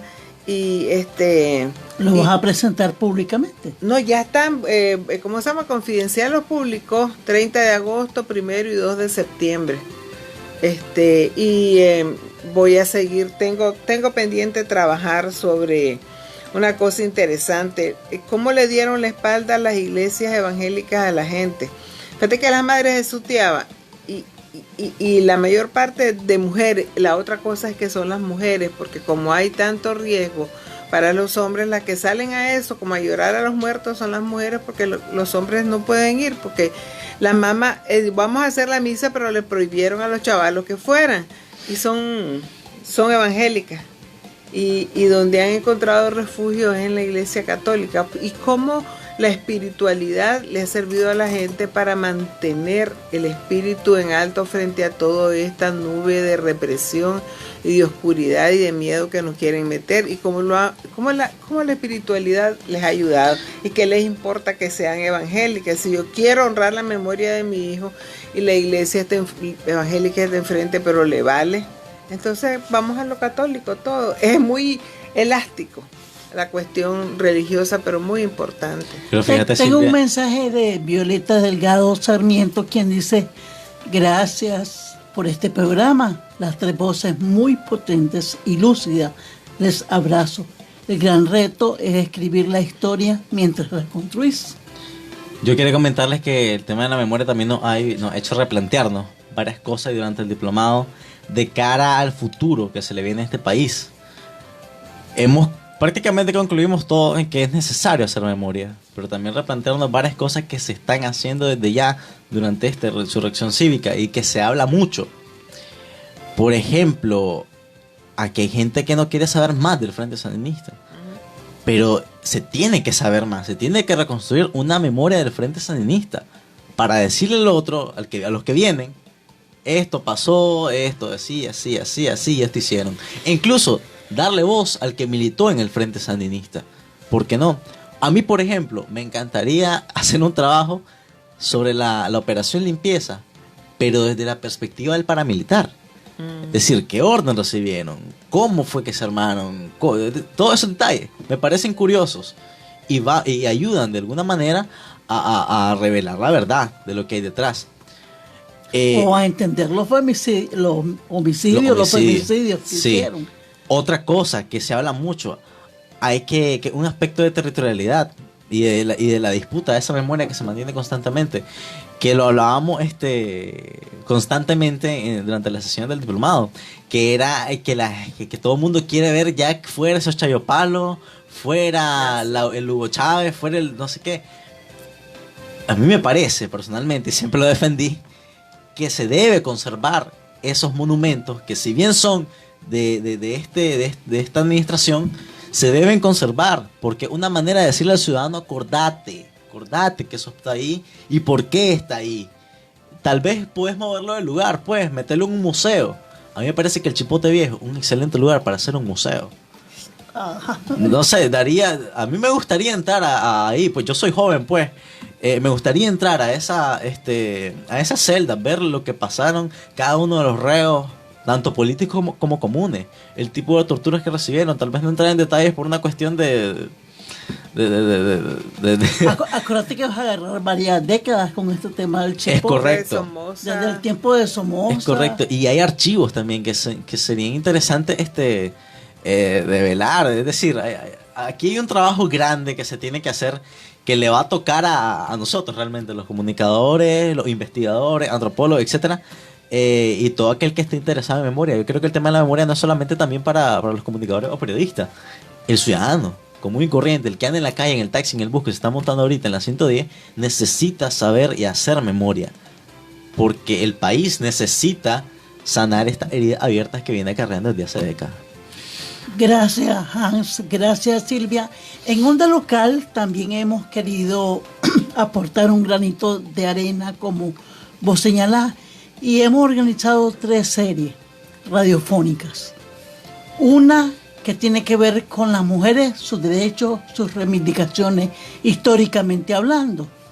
No solo el ayer, sino cómo las luchas de las mujeres han venido siendo de larga data y han venido manteniendo sus reivindicaciones o moviéndolas.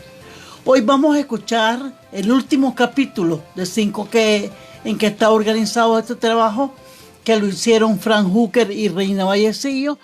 Ellos se dedicaron a hacer investigación documental, a hacer entrevistas, hasta que armaron esto que vamos a presentar. Este es el último capítulo de la serie Hoy y Siempre Luchadora. Pero también en Onda Local nos inclinamos por 2 actores más. La gente joven como vos, Hans, desde la perspectiva de jóvenes universitarios y universitarias. Y entonces hemos reconstruido. Silvio Sirias es uno de ellos, Luis López es otro, Wilmer Madrigal, que está en Onda Local también. Estuvieron trabajando, investigando, profundizando sus conocimientos para partir incluso de la reforma universitaria, un tema que se ha mantenido durante muchísimos años, el tema de la posibilidad de tener autonomía universitaria. Y un tercer grupo que nosotros seleccionamos en Onda Local tiene que ver con el campesinado, que también su lucha es histórica. Ha tenido distintas expresiones, ha tenido distintas organizaciones, hoy hay un movimiento campesino, pero hay que recuperar en esa visión de memoria que ustedes señalan, también en distintos momentos de la historia nacional, cómo se ha ubicado la memoria de estos grupos. Hoy voy a compartir con ustedes el quinto capítulo de Hoy y Siempre Luchadora. Una cosa, Patri, fíjate que yo creo que allá se tocó en el diplomado y se tocó en las pláticas que teníamos después. Los muchachos les dicen los pintas. Los pintas son los chavalos que más antes le decíamos pandilleros, ¿verdad? Pero el término nuevo es los pintas. Y es que con la juventud hay que estar traduciendo constantemente. Y actualizándose. Sí, porque no confunden los pintas.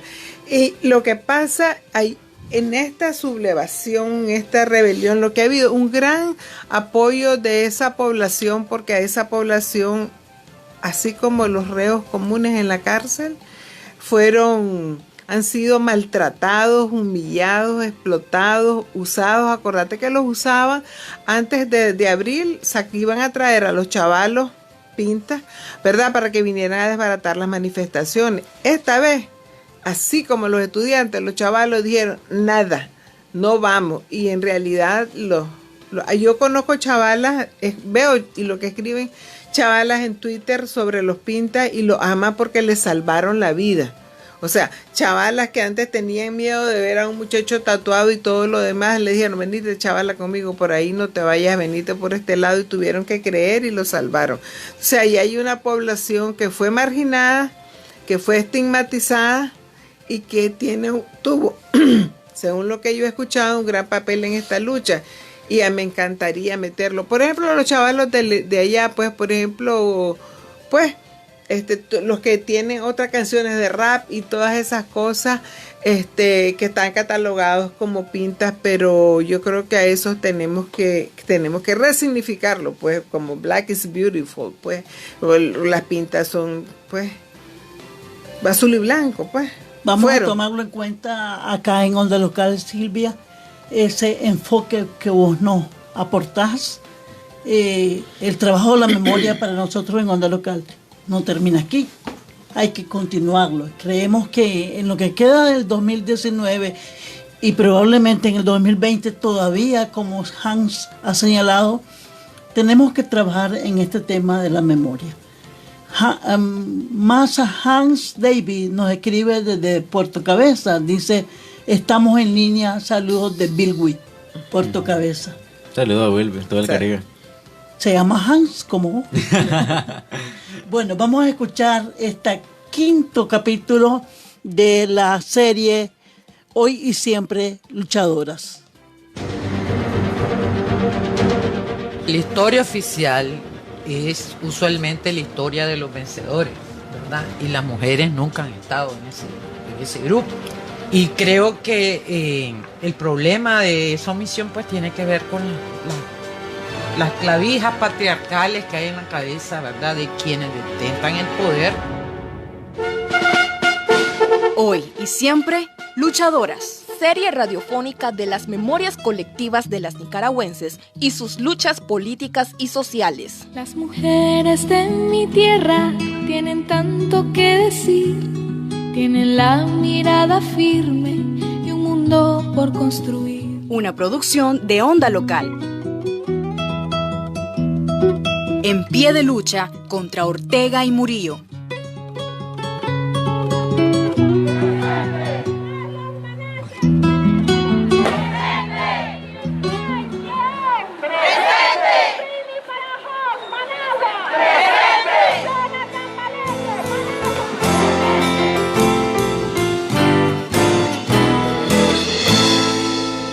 En abril el viento está caliente y hay muchas nubes rojas en el cielo. En abril el fuego está encendido en miles que han dicho nunca más. El 18 de abril del 2018 inició en Nicaragua una intensa crisis sociopolítica y económica, resultado de la represión ejecutada por fuerzas policiales, antimotines y grupos paramilitares, atendiendo órdenes del régimen de Daniel Ortega y Rosario Murillo, en el intento de frenar el descontento de la población.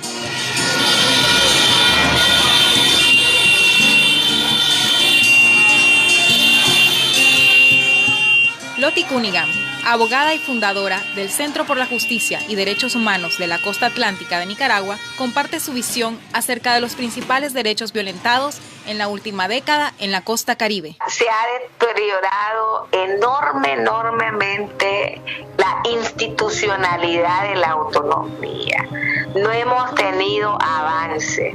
En estos últimos 10 años se ha venido fraccionando desde la familia indígena a la comunidad, el barrio, han venido incluso a deteriorar no solamente el medio ambiente, el territorio, sino también ha habido una situación humanitaria lamentable, porque muchas de estas comunidades hace 12 años podríamos decir que estaban en una condición de pobreza, pero ahora están en extrema pobreza.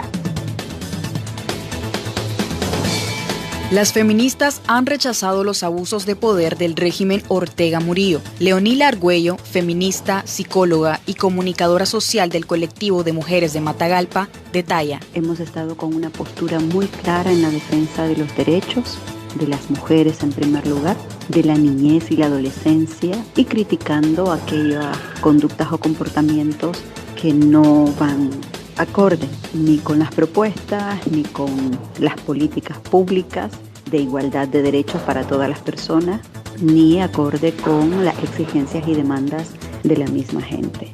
Hemos sido nosotras muy claras en nuestros planteamientos, en nuestras exigencias también, en todos los temas que tienen que ver con el derecho a la salud, a ser atendidas en situaciones de violencia machista.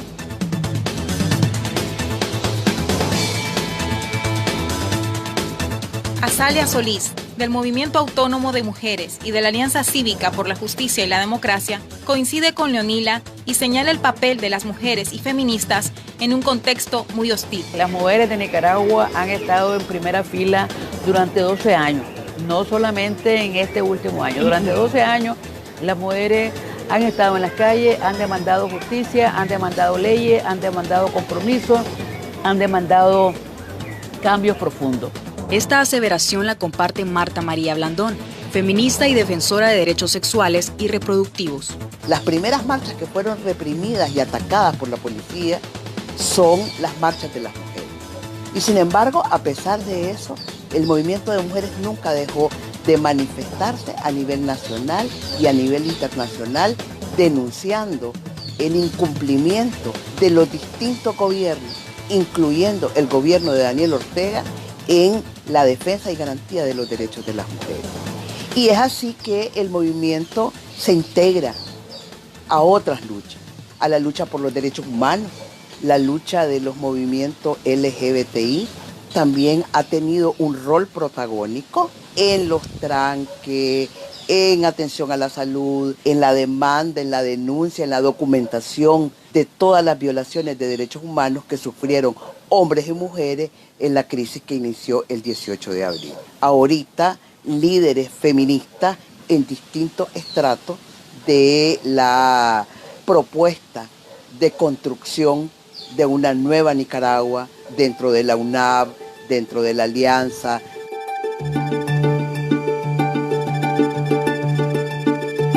En ese contexto, Dolin Miller, directiva del Centro por la Justicia y Derechos Humanos de la Costa Atlántica de Nicaragua y asesora técnica del gobierno comunal Creol de Bluefields, destaca las apuestas feministas en la costa caribe. Ha sido muy importante, ha logrado visibilizar el problema de mujeres en la costa caribe. Han logrado llevar casos sensibles a la justicia y han logrado demandar de las instancias de gobierno, de las policías, la fiscalía, una movilización oportuna para atender casos.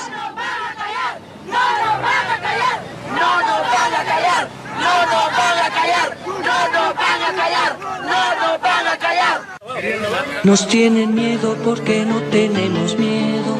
Nos tienen miedo porque no tenemos miedo. Nos tienen miedo porque no tenemos miedo.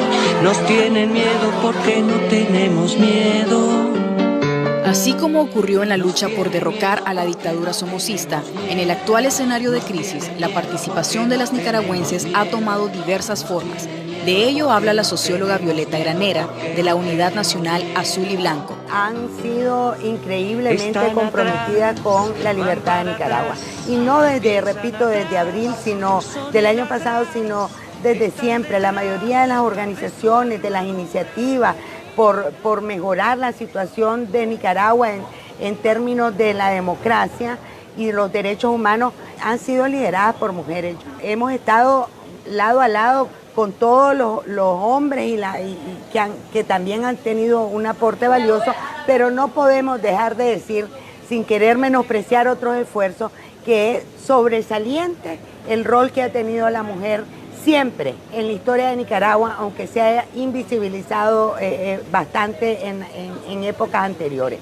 A partir de abril, sin duda que el rol de la mujer joven ha sido también a tono con este compromiso que han mostrado las mujeres de Nicaragua a lo largo de la historia. Para poner un ejemplo, con la actitud valiente, decidida, heroica de todas las presas políticas que han salido más bien fortalecidas de semejante experiencia tan dolorosa. Y en todos los tranques, en todas las movilizaciones, ahí han estado las mujeres jóvenes, muchísimas liderando algunos procesos.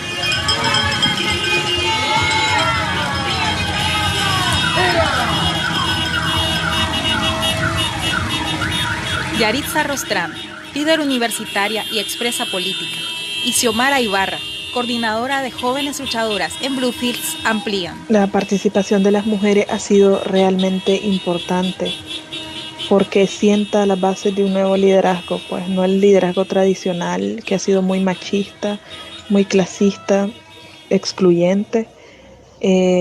Las mujeres hemos demostrado que podemos liderar de otra manera.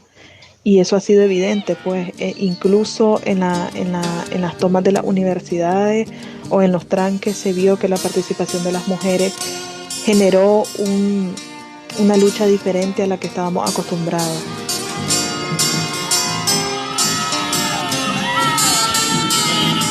Por lo general, las marchas y las protestas que se han realizado acá, en su mayoría, han sido lideradas por mujeres.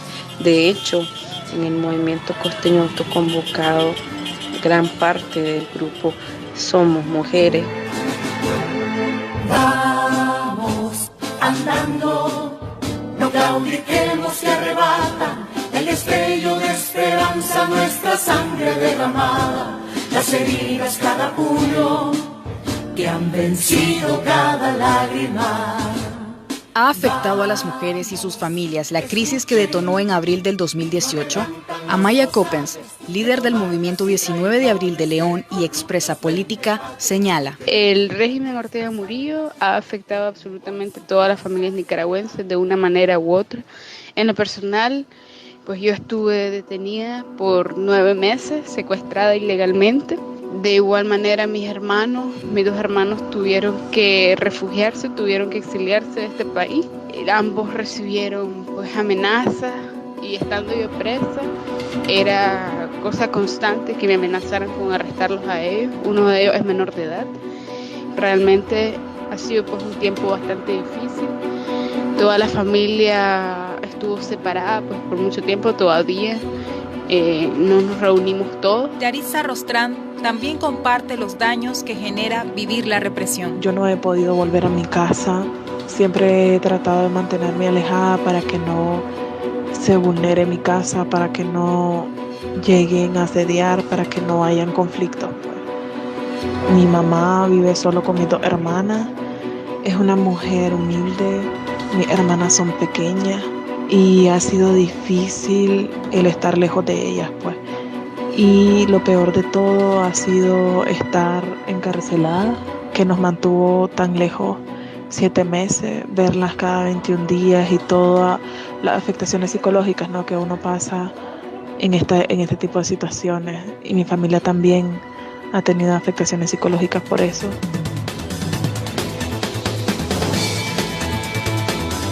En el escenario de crisis, mujeres y hombres de prensa han sido objeto de ataques, amenazas, asedio y persecución, tal y como rememora la periodista Daliana Ocaña, corresponsal de La Voz de América en Nicaragua, quien realizó coberturas para Canal 12 y 100% Noticias durante la protesta ciudadana. Yo estuve en 2 escenarios, ¿verdad?, de mayor exposición. Digamos que el primero fue en Ticuantepe. Ya creo que Ticuantepe fue había un tranque ahí que fue desmantelado por policías y paramilitares, y esa rotonda estaba tomada por paramilitares. Yo llegué con mi colega Leticia Gaitán a dar cobertura, y en ese momento paramilitares nos detuvieron, nos dispararon al aire, nos amenazaron con ACAs y otro tipo de armas, nos tiraron al suelo, nos robaron nuestro equipo. Y bueno, en ese momento nos robaron, nos amenazaron, nos quitaron todo, ¿verdad? Y posteriormente en Carazo, luego de que ya se desmontan los tranques de Carazo, también fuimos agredidos junto con los obispos, que llegaron a liberar a personas que estaban en una de las iglesias, en una de las parroquias allá en Carazo, por turbas. En esa ocasión nos golpearon fuertemente, a mí me guiñaron del pelo, me golpearon en el abdomen, me rasguñaron los brazos.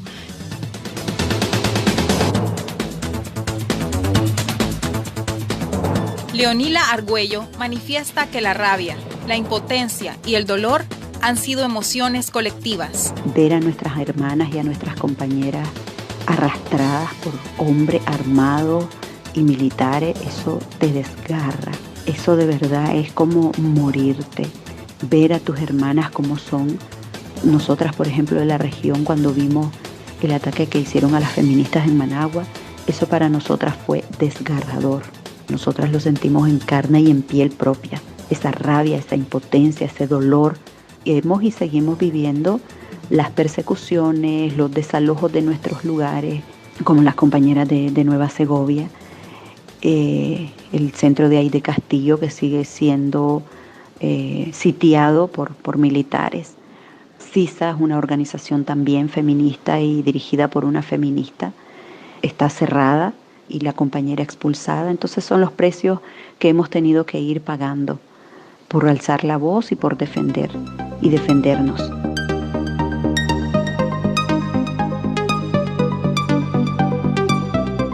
¿Cuál sería la alternativa para acabar con la represión y superar esta crisis? Desde una perspectiva indígena y afrodescendiente, Loti Cunningham expone. El diálogo nacional debe conducirse a unas elecciones libres, y que en esa reforma a la ley electoral se tiene que incorporar la parte particularmente de la costa caribe, tomando en cuenta la sentencia de la Corte Interamericana de Derechos Humanos en el caso de Yatama versus Estado de Nicaragua.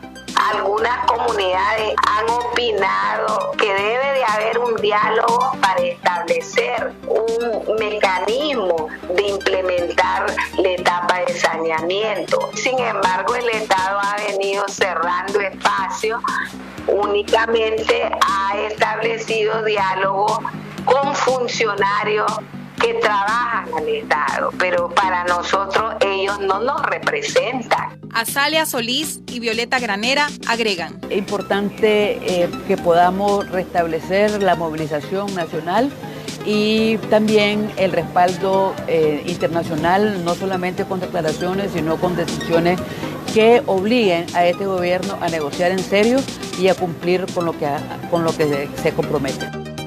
La rebelión cívica, mantener la lucha cívica, seguir trabajando todo el tema internacional para que se levanten las presiones y las sanciones al más alto nivel, usar todos los instrumentos, tanto en el marco de la OEA como de países bilaterales y de Naciones Unidas, para que Ortega entienda que esto no es un juego y que sí va a tener consecuencias si no entiende que debe sentarse a respetar el derecho que tenemos a elegir libremente y a cambiar esta dictadura en un proceso electoral.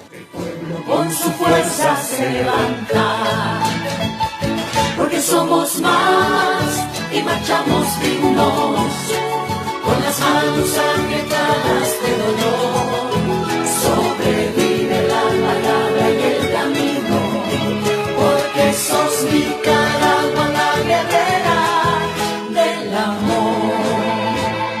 Así se pronunció Aide Castillo del Instituto de Liderazgo de la Segovia, exiliada durante la sesión especial del Consejo Permanente de la Organización de Estados Americanos, OEA, acerca de la violencia del Estado en Nicaragua, realizada en abril del 2019. Abril anunció el dolor colectivo de un invierno torrencial de lágrimas de las madres de abril. Pero también anunció, junto a sus mujeres, el campesinado, los indígenas, la diáspora, su iglesia, y en especial, junto a su valiente juventud y estudiantes, la siembra y cosecha de una Nicaragua digna e irreverente que deja atrás las dictaduras y las guerras para surgir ahora altiva en volcanes de libertad y lagos de soberanía. Lo lograremos. Nicaragua volverá a ser república, patria libre y vivir. Ni perdón ni olvido es la consigna mientras siguen demandando justicia. Pensar en los asesinados, desaparecidos, torturados, perseguidos, amenazados, las víctimas de agresiones sexuales. Mantiene viva la memoria, pero también la esperanza que habrá justicia. Siguen firmes en sus luchas, resistiendo y abrazando la expectativa de una Nicaragua justa y democrática. Las mujeres no claudican, hoy y siempre luchadoras. Nos tiene miedo porque no tenemos miedo. Nos tiene miedo porque no tenemos miedo. Nos tiene miedo porque no tenemos. Producción, Reina Vallecillo y Franklin Hooker. Edición, Patricia Orozco y Julio López. Locución, Stephanie García y Reina Vallecillo. Grabación, Julio López. Músicas, En Abril, Pancasán. Somos Más, Anónima. Las Mujeres de mi Tierra, Sesha Ubau. Recursos de audio, Nicaragua se informa.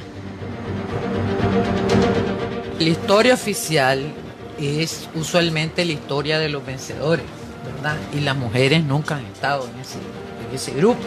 Y creo que el problema de esa omisión pues tiene que ver con las clavijas patriarcales que hay en la cabeza, ¿verdad? De quienes detentan el poder. Hoy y siempre, luchadoras. Serie radiofónica de las memorias colectivas de las nicaragüenses y sus luchas políticas y sociales. Las mujeres de mi tierra tienen tanto que decir, tienen la mirada firme y un mundo por construir. Una producción de Onda Local.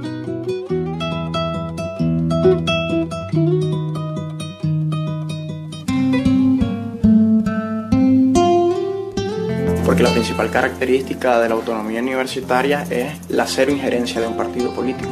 Es tan importante que hemos sacrificado muchas cosas por ella. Fui sacado a golpes de la universidad. Se nos dijo que ya nosotros no éramos alumnos activos de la universidad. A la libertad por la universidad. Serie radiofónica sobre la participación de jóvenes universitarios en las luchas sociales colectivas y sus reivindicaciones. Gracias, estudiantes, por luchar por mi bandera. Una producción de Onda Local. Y antes de decirle adiós, quiero pedirle a Silvia Ruth, Silvia Torres, que nos comparta dónde pueden ubicar las personas que nos escuchan tus trabajos para comenzar. Sí, ya, las 3 crónicas que tengo publicadas las pueden buscar en Confidencial, están en Nacionales. Busquen Silvia Torres, Silvia con Y, la primera, Silvia Torres, o lo buscan directamente Crónicas de Sutiaba. ¿Ve? Y esperen otras más. Bueno, para ir haciendo colectiva esta memoria. Nos vemos el próximo viernes luego de estos mensajes comerciales. Un ciudadano informado es un ciudadano empoderado. El Observatorio de la Democracia en Nicaragua es un espacio donde puedes informarte, comunicar y aprender sobre los diferentes aspectos de la democracia. ¿Sabes cuál es la principal debilidad de Nicaragua en materia electoral? Medí el pulso democrático del país, donde podrás conocer más sobre la integridad de las elecciones, el respeto por las libertades civiles, el Estado de Derecho y el apoyo ciudadano a la democracia. Te invitamos a hacer uso de nuestras herramientas visuales para comparar estadísticas de Nicaragua y el resto de América Latina. También, no te pierdas en nuestras secciones especiales sobre la libertad de prensa y sismología social. Para más información, descarga nuestra serie de publicaciones en democracia.funides.com y